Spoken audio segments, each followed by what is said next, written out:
So they said they're interested. They like your stuff. They really think it's a good idea, but they won't buy from your coaching program. They just won't join because you're not doing 4 things. You're not doing 4 very vital things that actually make someone convert. And I didn't think this way before. I was like most people. I'll give you my content pillars and I'll post like that. I'll use personal, value and proof. But I was like, why? Why am I using these? How do I know these are going to work? They sound good. They make sense. Personal because it's a personal brand. And if they know me, then it's like they have that connection, and connection sells, right? Okay. And proof, of course, proof sells. Of course, proof sells. And both of those are good. They're part of the 4, but this really frames it so you understand what you need to do in each piece of content.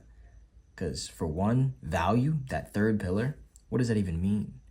You hear it everywhere, but value by definition is anything that's worth anything or matters. Do you know how vague that is? How wide that could be? And then people talk about different kinds of value content just because of how vague the word is. So I stopped looking at value. Screw value. It's not helping me convert. Let me get out the way and just give you the 4 things that do. 1, trust and understanding in you, especially above other coaches. Understanding. They need to know you. They need to know your dog's name. They need to know why you're in this. They need to know what values and core beliefs you have, your morals, what you think about at night. It might seem like a lot, but this is why people share their story. People want to connect to the person. How did they trust you above other coaches? You can throw rocks at other coaches. Maybe don't throw rocks too much here.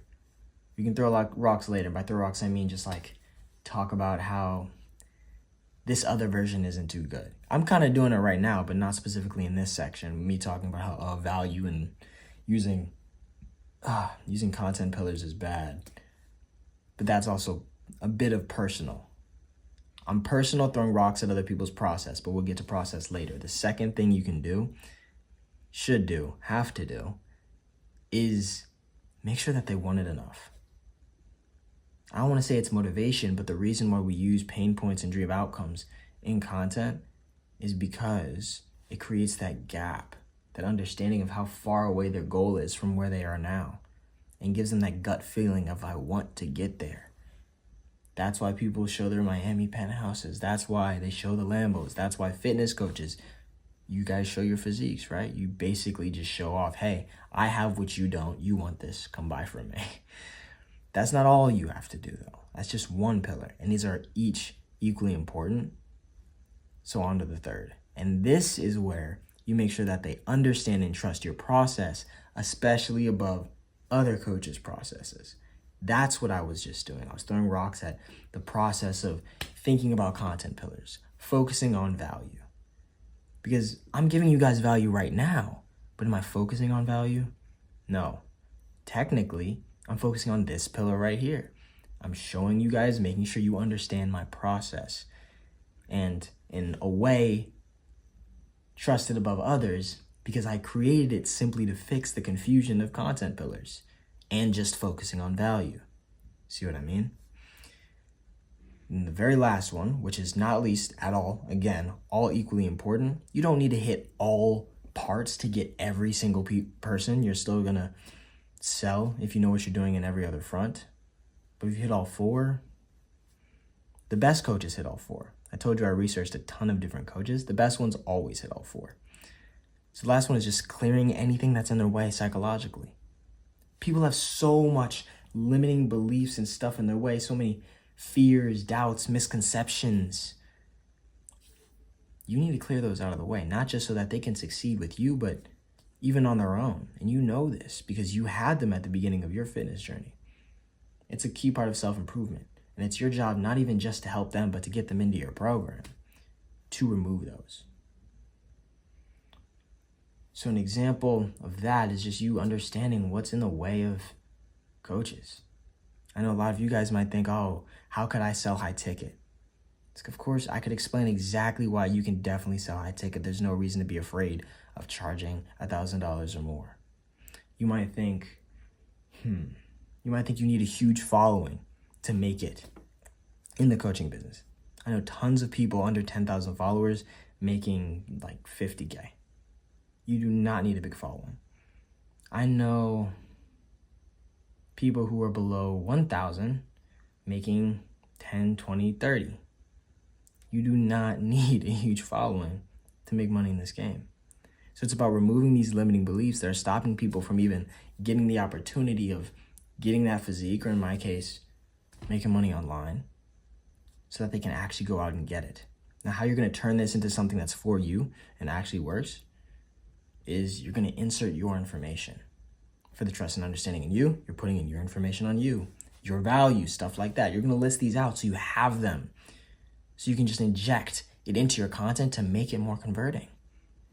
You're going to look at, okay, what can I say? What can I talk about to kind of really put that pedal to the metal, devil on their heels, bear chasing them? You're going to talk about your accomplishments, what you've had, what you gained from building muscle, whether that's respect from others, attraction from others, a new found like confidence, all that stuff. The reason why people talk about, oh, the confidence I've gained, the energy, the change in energy, is because that's what creates that second pillar. For the third, you're talking about your process, how you approach fitness. Don't be another fitness coach. Don't just be some other fitness coach. Don't say, oh yeah, same thing, hypertrophy. How do you think about your process? How do you think about the process of gaining muscle? I know for me, being in your situation, I'm talking about the specific of how I look to enjoy the pain. I don't look to, I don't know where I was going to go with that, but I have my own philosophies around working out. Oh, I know I stopped looking at building muscle and started looking at what can I actually physically do, because it was too discouraging for me to think about the visual. Have those things, the things that are maybe not 100% unique, but when you stack them all, it's one unique way of looking at working out that is specifically for you. Unique way at looking at nutrition that's specifically for you. Unique way at looking at mindset that's unique for you. And then lastly, this is just about you paying attention to your audience as well as yourself, because they likely have a lot of your beginning limiting beliefs. You write those out as well. You know what they are, and in every piece of content, I want you to pick two. Pick two that you're going to put out there. Something that connects and seeds in a story about you or one of your values and something about you. You put in something that shows that you have something that they don't. Talks about or relates to a pain point they have, or talks about the outcome of, having your dream body and all of that. You talk about how your process, the way you think about it, the way you think about working out uniquely and why it's better, why it works, why this is the way to do it. I basically just threw rocks at how people focus on looks. It's like, that's not going to get you the looks. It didn't get me. So you have to focus on actually how much stronger did you get? How much did you push in that very, very last workout? Stuff like that. Just pushing things that like show that opposition. When you show opposition to other coaches, it makes you so much more appealing. That's how you even get big also on social media, being controversial. And lastly, of course, know your audience and yourself when you started and destroy those beliefs that are in their way. Do those 4 things and you have a dangerous set of just converting ideas to jam into your page, jam into your content, and actually start to have clients who aren't just like, yo, no, this is cool. You seem like a good guy and I'm interested. Let me find out about it and get info. Instead, they're like, no, I think I'm ready. And you can help guide them from there. Hopefully that helps.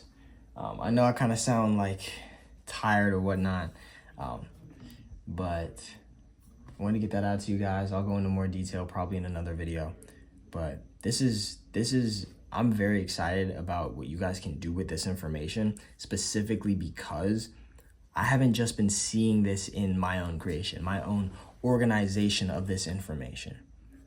Seeing the 4 quadrants, I've been seeing them everywhere after I made them. You understand? It's showed itself to be not so much something that's just my creation and intellectual property, but actually a law of content. Like I can't escape them.